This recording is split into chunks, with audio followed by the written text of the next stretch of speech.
Hello everyone, DonTheCrown here, and today I want to talk about the path of progression, what it is, why it's so important to your character, getting very powerful, and how to beat some of the harder difficulty things. Now, you've probably seen up here in the corner this little like symbol here that you can click, and you've popped open the path of progression. There's probably been things that you've automatically just completed because the first couple of stages of this are pretty easy. However, there's a lot of times where I see new players kind of just forget that this exists, and this is a very important part of like your player power and also progressing through the game. At the tippity top here, we can see the different things that we get rewarded. Up to 20% more XP earned. We get more loot here from drop quantity. If you scroll down, you can see the ones that you haven't completed and like what phase they're in. So as you can see here, I'm missing like half of the drop quantity right now. We also have additional ember drop quantity and additional flame fuel, which is flame sand and flame elementium. So this one's also really important. Now, you're probably the first thing you're going to like really kind of get rewarded for here is like the phase 1 journey stuff, where it's basically just like putting on gear, putting on talents, clearing the first area, all that kind of stuff. And as you go through and complete these, you're going to get things like the ability to pull for more pack spirits and stuff like that, which is just really good for you. But I don't really think that this gets very difficult until we get to about phase 5, where you're going to have an issue with getting training dummy, getting life, and all this kind of stuff. And these are going to be things that are probably going to be problematic for a lot of builds moving forward as we go deeper into the phases. There's a couple of things that you can do to really make these really easy. So if you have like life, energy shield, or mana, if you are like an energy shield focused class, you can go onto the auction house and just look at legendary gear to try to find something to buy to potentially give yourself a lot of energy shield.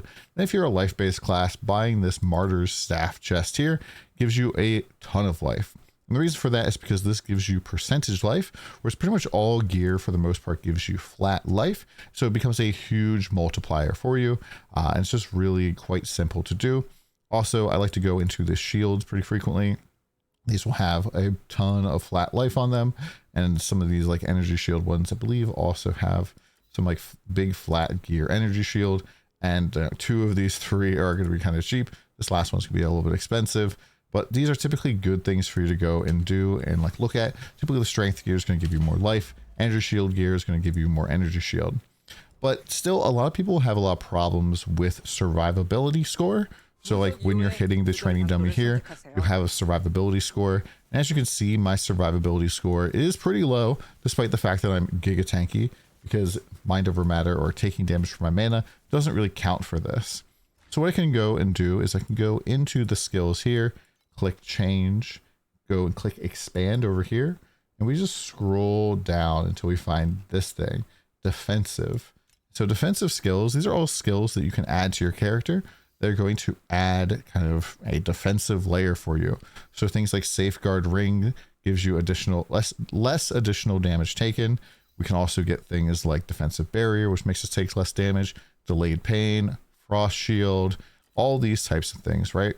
So if I go and take frost shield here and I just put it on my bar, and we can see that my like survival is going to go up here from 29,000 as soon as this thing comes off cooldown. I press the button and my survival should go up to 42,000. And so if I go and I fill all of my skill slots here with defensive skills, and I fill up any aura spots that I may have with auras of the defensive nature. So we click aura, things like steadfast or nimbleness or energy fortress. These are all going to be providing a lot of defenses. These are defensive auras. So we go put these on instead of whatever else we're using. We could also go and use Spirit Magus. Rock Magus also gives us less damage taken. So you put all of these on, you're pretty much going to be good to go. Now, if you're playing a mana stacker specifically, you can just go here and get preparation, which gives us energy shield for mana consumed, which is pretty solid here. Just make sure you don't have no loose ends active, because then we can basically just stack up tons of energy shield. And this will pretty much just beat our survival score for the rest of the season.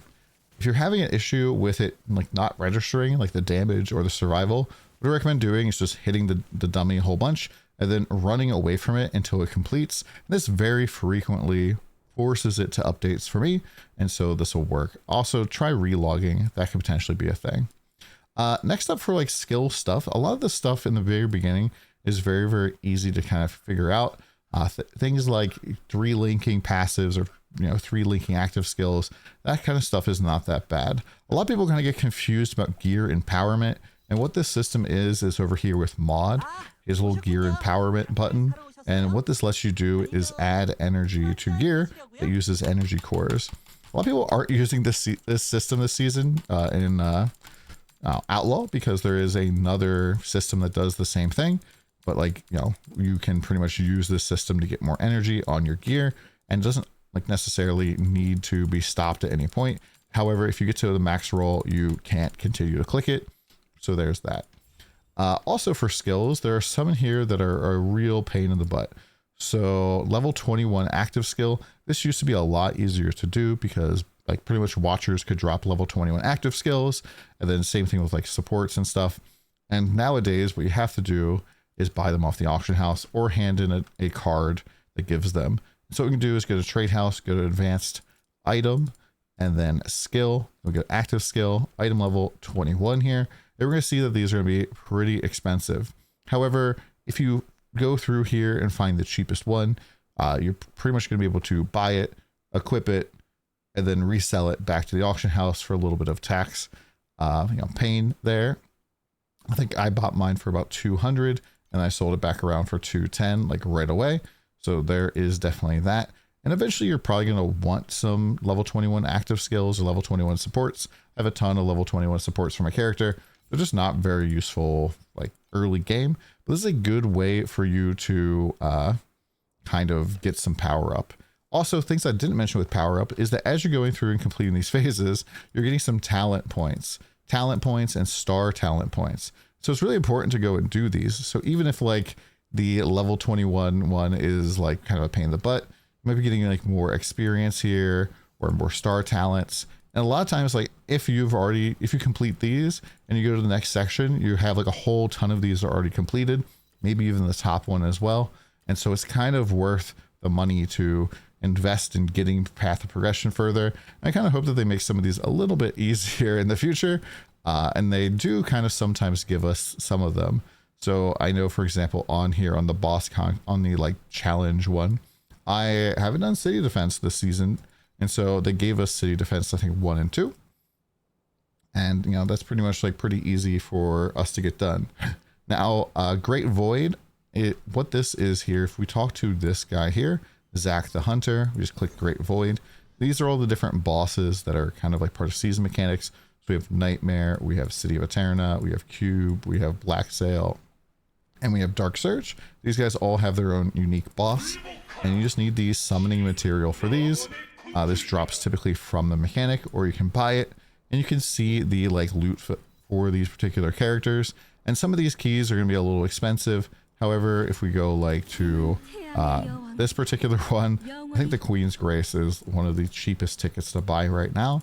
So you can see like the Wick is like 60, 61, whereas Slaughter is like 1 FE. If you want to shop for these, all you have to do is go to Trade House. We're going to go up here to Item Collection. We're going to scroll down to Map Ticket, and then you're going to have beacons, and then Traveler stuff, Path of the Brave stuff, stuff for the Trial Divinity, and then stuff for City of Eterna. And then from this part down, these are all the boss tickets. So the Dark Surge boss needs the first 3 for tier 1 boss, and then the last one, the Void Sea boss, needs 1 for the first tier, 1 and 2 for the second tier, and then 1, 2, and 3 if you're going to run the top tier. That pretty much is the same thing for all of the following bosses. The first tier just needs the first ticket, and then the second tier needs both tickets. The third tier needs all of them. So it does become a little bit expensive to run some of these, but also does give you an idea of like, hey, if I'm farming Cube, Desire Cores right now are 85 FE. Might be a good thing to farm. Like, this is a lot of money for sure. Big payouts. Same thing here with City of Eterna, like 60 FE from a single wick is pretty solid. And so these are some kind of like the whole path of progression thing is not only supposed to like give you things to do, but also kind of like open your mind up to things that cost money, because pretty much everyone needs to go through the path of progression, and you're going to need to do some of these.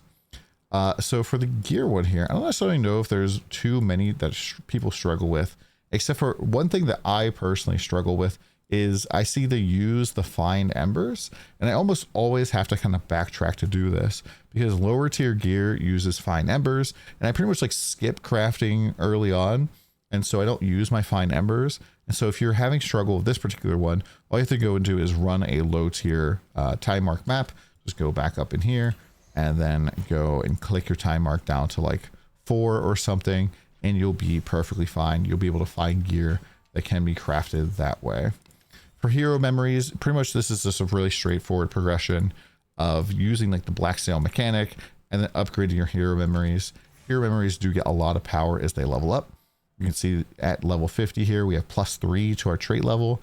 And then we also have 2 different bonuses we can get here. And you can even go and re-roll these to random ones. You can see the whole results preview here. There's a lot of stuff that you can potentially get. I'm not going to go through all of them there, but you know, you can kind of see what you can get for that power. And then for loot, some of these are a little bit of pain in the butt and things that like you might have to go and buy stuff for. So for example, the emblems here, these are all kind of rare drops from each league mechanic. So like the might emblem comes from doing might, the war emblem comes from doing war. This one's actually currently the rarest one, so it's pretty expensive. It's like 100 FE plus. The hunting emblem and the machine emblem, I think, are both way more common this season. And then the way that you challenge the Trial of Divinity is talking to the divination or the fluorescent memory card guy, and you click Trial of Divinity. You need 1 of each emblem. And this area here can drop a lot of specific loot for Six Gods gameplay. And it can also drop this card, Divine Supernova, which gives you a random Six Gods exclusive legendary gear. So this is stuff that like drops specifically to like God of Hunt or God of Might or God of the Machines. So this can be a pretty good card. We go look at the cost for the Supernova.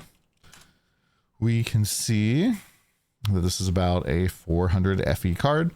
So I think that people that can actually farm all the way through the end of this, you know, it's maybe an interesting thing to do. It does require a very strong, super duper end game build in order to farm that content. So it kind of just like is there for that. Divinity slate stuff. This is the slates that you find in your passive tree here. Make sure that if you're like, you know, this area here is pretty bad or empty or has slates that like don't have anything in the bottom, that you can like craft on these at the bottom here and add more things. If you add something you don't like, if it's blue or purple, you can re-roll it to a different mod. However, legendary ones are practically permanent. You can use the restore button here. It gives you the ability to use the special type of wedge that comes from the boss here called a unifying wedge. But these can be somewhat expensive to use. And the cost of wedges that you need in order to reset a slate gets more and more expensive. I don't know if I've restored any of these. Oh yeah, so we can see here that I think it was 1, 1, 2, 4, 8, or I can't remember the exact number. But yeah, this one's already been reset a couple of times. So eventually it becomes more cost effective just to buy a brand new slate than to refresh it. And yeah, I think that's pretty much it for this. As you go through and you're like looking through these, you might be like wondering, how can I know like what kind of rewards I have coming down the pike for these? If you go to TLIDB, they do have all of this here under achievement, path of progression, and you can see some of the stuff here. This is slightly, I believe, out of date. So it doesn't necessarily show you all of the options and stuff right away. It doesn't show you like the passive points and stuff that you earn, but you can see all of the different things that you're going to need to do. So like, for example, all equipped support skills reached level 21. You can kind of cheese some of these as well. I know there's one where it was like all my like aura or my passive skills reach 21, or all of them are precise. So I just remove all of them except for one, and I just put that particular one into my gear, and then all of my equipped passive skills are reach 21. Cool. There's only one equipped. It was a cheap one, and now I just sell it back. So yeah, there's a lot of like little things you can do like that. But hopefully this video helps you out if you're a new player, even if you're a returning player, veteran. Hope you guys have a good one. We'll see you again soon, and come by the stream.